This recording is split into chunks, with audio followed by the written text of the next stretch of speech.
This is the Ryen Russillo Podcast, presented by FanDuel. I'm just going to be frank with you at the top. I'm not sure where this open's going. May go for a while. A lot of notes, a lot of stuff, a lot of thoughts. Because you get through week 15, and I'm just like, imagine the recency bias with this one. Imagine being at the old water cooler, checking out your cubicle, grabbing a printout if you don't have your own printer, which sucks. And then you run into Dave over in accounting, and Dave's like, man, I don't know about your Packers. You're like, what are you talking about? My Packers. My Packers are good. Yeah. Backup for Baltimore. Like, you guys almost lost that game. So let's go through it. And I'm going to focus more on the NFC part of this, because basically, if you go through all of the top teams, all the teams that represent the top of the NFC, I could do the same thing with the AFC too, and maybe I'll do a little sampling. And you go, if you just go recency bias on this stuff, you can make awesome arguments against all of these teams. But eventually you have to kind of think one's good. Let's start with Green Bay. They're the 1 seed as of today. They win that game against Baltimore where they were up 31-17 and they almost lost on a 2-point conversion. By the way, I like Baltimore going with a 2-point conversion there. My rule on the 2-point conversion is this. If you're the team that's like a lot worse, just try to win it right there. If you're at home and you're really good, I don't have a problem you tying up the game.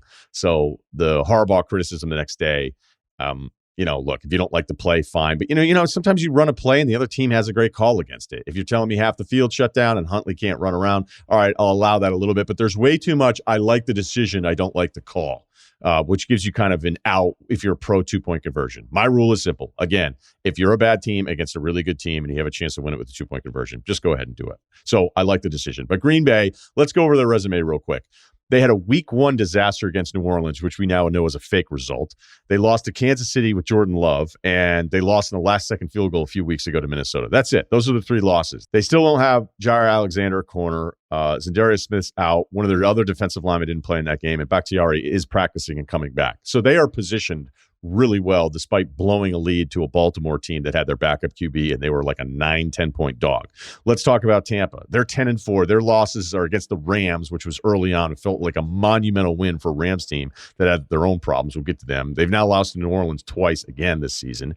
And then they had that Washington game where we did see the single greatest drive of the 2021 season. Washington ran 19 plays, 80 yards, 10-26 for a touchdown to win that one.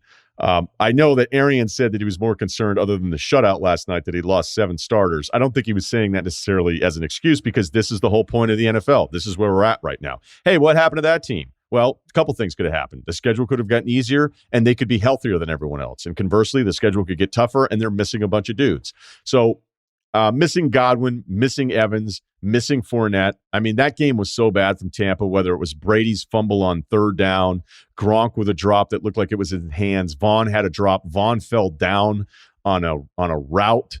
There was a bad snap there late, and then Brady throws the pick to Gardner Johnson. I mean, this is an across the – if you hated Brady, this is the most fun you've had in 15 years last night. So if you look at the Bucs schedule the rest of the way, they got Carolina twice and then the Jets. I mean, they might end up 13-4. And if they're healthy, none of this will really matter. It's just weird that they're facing New Orleans and they can't seem to beat them unless, of course, it's in the playoffs. And that's what I think Brady was all heated about. And if you look at their offense, they are number 1 offensively by a wide margin. I don't know how the new numbers will shake out once it's sorted past the games this week. And their defense is anywhere from 7th to 10th. They're still a good football team. They were gross last night. Dallas, nobody likes them. The offense is better. And it wasn't against the Giants, but the defense is oddly really good in some metrics, and then other stuff like opponents' yards against isn't as great. But I think we'd all agree that Dan Quinn and this defense, the stuff they've done across the board, has been a big improvement. I just think people want to see Super Dak, and we haven't seen Super Dak, so people are down on him and kind of ignoring the fact that this defense has played really well, I think, throughout the season, which no one really expected, and that's with Parsons, who might be Defensive Player of the Year. But look, no one seems to like him. They've won 3 straight. They're going to be in the playoffs. Arizona, 7-0. All right. Remember that? That was a good time. They had the Green Bay loss. I thought that game could have gone either way. I've said I think actually Arizona should have won it. They didn't. That's fine. Then they beat San Francisco without all of their skill guys on offense. Then they got smashed by Carolina. So that was weird. And then they win at they win at Seattle, Chicago. Who cares? Respectfully. They lose the Rams game. The Rams felt like they were like hyped up for that one. I think Kyler, as we saw at the end of the Green Bay game, this guy, when he gets hurt, it lingers. All right. He may be short, and Russell Wilson is short. Baseball, we know that. Russell Wilson is thick. All right. Kyler Murray is not. He is not. And when he gets hurt, it lingers. And last week against the Rams, the way he was moving around, I'm like, all right, here we go again. He's hurt. They were two completely different teams last year. Healthy Kyler in the shoulder, injured shoulder the rest of the way. Kyler, I thought at one point yesterday against Detroit, when he was on the bench, despondent. I don't know if it was his own frustration of not having DeAndre Hopkins out there, because if you look at Kyler Murray's numbers without Hopkins and with, his QB rating drops 30 points without Hopkins. That makes sense because I still think Hopkins is arguably the best receiver in the league. And then you're missing a couple other guys. So, look, again, theme here, people are missing people.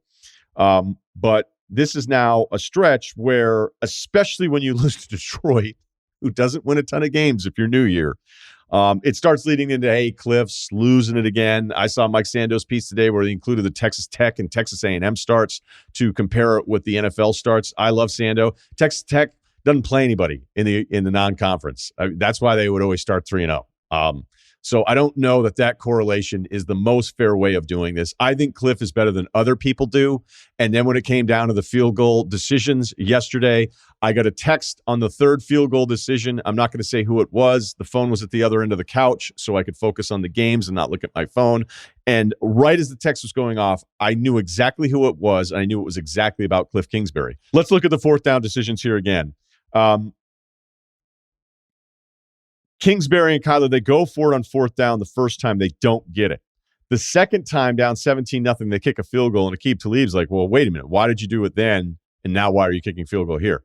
Wait, so you have to do it every time? You can't look at the situation and go, yeah, maybe we want a field goal? Because, I don't know, we're down 17-0 and a field goal here makes some sense. Or, I don't know, you're shut out at half and you want to just have 3 points on the board to come back to the sideline to feel like you got something out of it. Or maybe you don't like the distance on that one.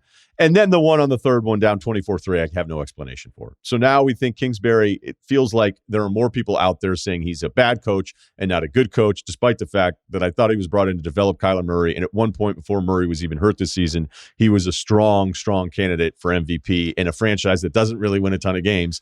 They're winning games with him. So maybe I am wrong. I'd like to think there's more that goes into it than just the fourth down stuff, but apparently that seems to be the focus of it. And we had Kevin Clark on, who did a kind of meh about Kingsbury, the coach, and I said, well, what is it? If you think he's bad, tell me specifically what it is. And he got into some of the route tree concepts. Again, not disagreeing with Kevin. I understand he knows the NFL better than I do, but I feel like we've now shifted into good coach, bad coach, based solely on, did you go for it on fourth or did you kick a field goal? And if you kick it in a field goal and you don't kick it every time, you suck at this. Again, open for debate. I'm not convinced I'm right. I'm just not sure I'm buying all of the arguments. So now that we've talked about Arizona, let's talk about the Rams. That win against Arizona, huge, but they had their month. They were 0 for November. All right.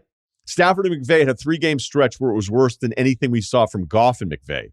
So if you were saying you liked the Rams today, it felt a lot better than ever saying that you liked them in November. I picked them to get to the Super Bowl against Kansas City, and I'm like, yeah, I don't know. It still feels like it's going to be Green Bay or Tampa, and I still feel that way on a Monday after what we just saw this past week. And, maybe this is just Arizona's month. Maybe that's what it is. But when Murray couldn't get out of that second sack rolling around to his left, I'm like, I don't know. Healthy Kyler, I don't think that necessarily happens. Maybe it's their bad month.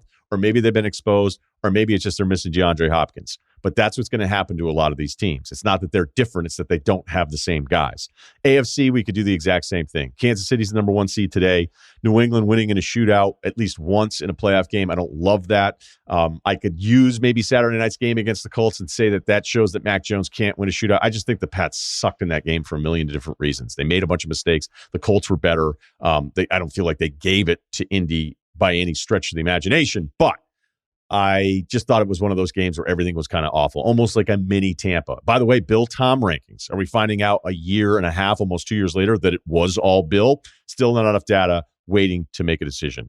Colts are sitting there at the 5 seed. They feel hot today, but it's funny, the Carson Wentz stuff.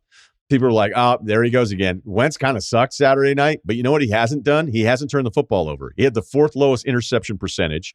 This is the best takeaway team in the NFL, the best plus minus on turnover differential. This is a headline. Wentz does not turn the football over a lot. This team does not turn the football over a lot. He is on the lower end of interception ratio. I think there's only 3 guys ahead of him. I think it's Cousins, Rodgers, and maybe Russell Wilson. But yeah, he was 4th going into that game before that pick. And then you've got Baltimore, who everybody's off. Tannehill without his guys, nobody likes. The Bills O-line, everybody's upset with. And then you've got Miami putting together a nice little run, and Tua having, if you want to start shaping the numbers a certain way, you could say Tua is playing like as well as anybody, except he's not throwing the football all that deep. And by the way, the win streak is against these quarterbacks for Miami: Tyrod Taylor, Lamar Jackson, Joe Flacco, Cam Newton, Mike Lennon, and Zach Wilson. Not exactly a bunch of guys who are going to get fitted for a jacket in Cannes. So as I run through all of that with the recency of just sitting here on a Monday trying to get through what we just saw this past weekend, in college football, we do a great job. It's maddening. It's actually infuriating at times of trying to point out that nobody's good. And I would say after week 15, it's never been easier in the NFL, but at some point you have to like someone.